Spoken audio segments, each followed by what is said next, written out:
আসসালামু আলাইকুম। আজি সৰু ৰাইচ কুকাৰ এটা আহিছে, চাই আছোঁ। প্ৰথমে আমি ফিলামেণ্টটো চাম। ফিলামেণ্ট ঠিক আছে। এইফালে চুইচ লাইনটো বেয়া আছে, চুইচটো নতুন লগাই আছোঁ। চুইচটো আমি প্ৰথমে কানেকশ্যনকেইটা ইয়াৰ পৰা ওলাই ল'ম বাহিৰত।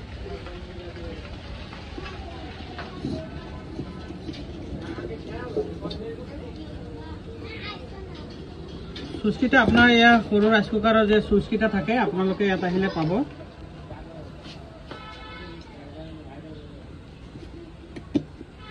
আমি এতিয়া কানেকশ্যনটো কৰি আছোঁ।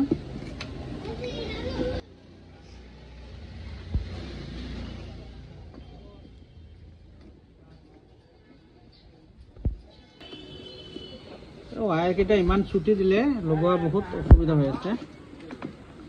এই আমি কানেকশ্যনকেইটা লগাই আছোঁ ধুনীয়াকৈ লগালোঁ। এতিয়া আমি চুইচটো বহাই দিলোঁ, ইয়াত বহাই দিলোঁ। এতিয়া আমাৰ ইয়াত কানেকশ্যন আছে, ইয়াত কানেকশ্যনটো কৰিলোঁ। এফালে এইটো পিছফালৰ ঢাকনা এইটো লগাম।